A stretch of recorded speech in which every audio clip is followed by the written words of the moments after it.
తెనాలి మున్సిపాలిటీలో వివిధ అభివృద్ధి కార్యక్రమాల గురించి ఒక ప్రణాళికాబద్ధంగా చేసుకుంటూ ముందుకెళ్తే ఈ ప్రాంతానికి రావాల్సిన గుర్తింపు ప్రజలు కోరుకునే విధంగా ఒక మార్పు తీసుకురావాలనే ఒక ప్రయత్నం చైర్పర్సన్ గారు, నేను, కమిషనర్ గారు, ఇతర అధికారులు అందరం కూడా కూర్చుని చర్చించడం జరిగింది అధికారులతోటి. ఒక వారం క్రితం ప్రభుత్వం నుంచి ఒక 10 కోట్ల రూపాయలు ప్రత్యేకంగా తెనాలి మున్సిపాలిటీ అభివృద్ధి కార్యక్రమాల కోసం మంజూరు చేయించడం జరిగింది.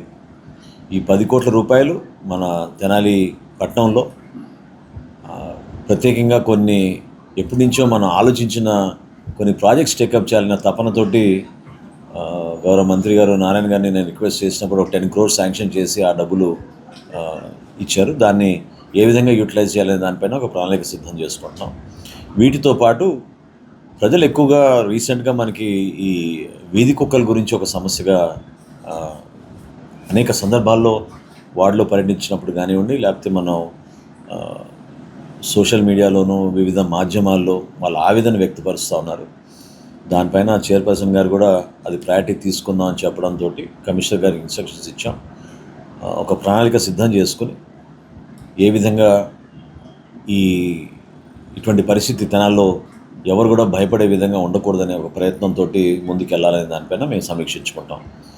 తడి చెత్త, పొడి చెత్త ఇంకా మెరుగ్గా ఆ కార్యక్రమాన్ని ముందుకు తీసుకెళ్ళాలి. దీని గురించి ఆల్రెడీ మేము దాదాపు 4 కోట్ల రూపాయలతోటి కొత్త యంత్రాలు కూడా కొన్నాం. తెనాలి పట్టణంలో కూడా పౌరులందరూ కూడా ఉపయోగించుకునే విధంగా ఈ వేస్ట్ బాస్కెట్లు, బిన్స్, ప్లాస్టిక్ బిన్స్ ఇవన్నీ కూడా అనేక ప్రాంతాల్లో సిద్ధమై అక్కడ ఇంప్లిమెంట్ చేస్తున్నాం. వీటితో పాటు రక్షిత మంచినీటి పథకం వేసవి కాలంలో ఎక్కడ కూడా ఇబ్బంది కలగకుండా ఉండడానికి మెయిన్ ట్రంక్ లైన్ మొత్తాన్ని ఒకసారి ఇన్స్పెక్ట్ చేయమని నేను చెప్పడం జరిగింది. అదేవిధంగా గత నెలలో ఆ ప్రాంతానికి వెళ్ళి ఇన్స్పెక్ట్ చేసినప్పుడు కొన్ని సూచనలు చేసాం. అది కూడా సిద్ధం చేయమని చెప్పాం. గతంలో ఇచ్చిన మాట మేరకు చిన్రావూర్ పార్క్ని ఏ విధంగా అద్భుతంగా చేసాము, ఐతనగర్లో కూడా ఫైకస్ పార్క్ ప్రణాళిక సిద్ధం చేసాం. టెండర్లు కూడా పూర్తి అయిపోయింది.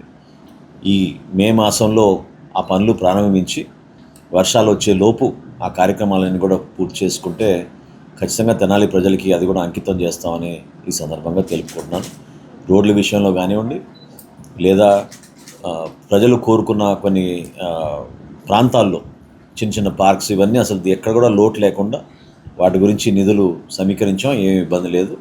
అదేవిధంగా ఎన్నికలప్పుడు ఇచ్చిన హామీ బరియల్ గ్రౌండ్స్ విషయంలో పినపాడులో ఒక బరియల్ గ్రౌండ్, మల్లెపాడులో ఉన్న ఎగ్జిస్టింగ్ బరియల్ గ్రౌండ్ని ఎక్స్టెన్షన్, ఐతానగర్లో కూడా అదేవిధంగా ఉన్న బరియల్ గ్రౌండ్స్ ఎక్స్టెన్షన్ చేసేటట్టు, చెంచుపేట ప్రాంతంలో వీలైతే అక్కడ కూడా భూసేకరణ చేసి ప్రజలకు ఉపయోగపడే విధంగా అక్కడ ఒక బరియల్ గ్రౌండ్ నిర్మాణం చేయాలని కమిషనర్ గారికి కోవడం జరిగింది. దానికి ఒక ప్రణాళిక సిద్ధం చేసుకుని తహసీల్దార్ గారి సౌకర్యంతో, సహకారంతో అక్కడ కూడా ఆ కార్యక్రమం పూర్తయ్యేటట్టు తప్పకుండా మేము ముందుకెళ్తాం.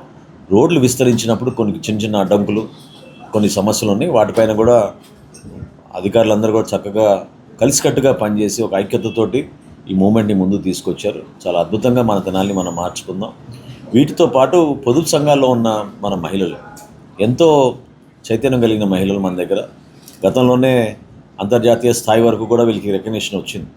మరొకసారి ఆ మార్పు తీసుకోవడానికి పెద్ద మనసుతోటి దాతలుగా మనకి మన మహిళా బిల్డింగ్ ఏదైతే ఇచ్చారో ఆ మహిళా బిల్డింగ్ ప్రాంగణాన్ని పూర్తిగా మెప్మా యాక్టివిటీస్ కోసం ఉపయోగించేటట్టు అక్కడ కంప్యూటరైజేషను, అదేవిధంగా ఎంబ్రాయిడరీ, స్టిచ్చింగ్, స్వింగ్ క్లాసెస్ కూడా ఏర్పాటు చేసేటట్టు, రెగ్యులర్గా అక్కడ కౌన్సిలింగ్ సెషన్స్ కూడా ఏర్పాటు చేసేటట్టు ఒక ప్రణాళికబద్ధంగా సిద్ధం చేసుకుంటున్నాం.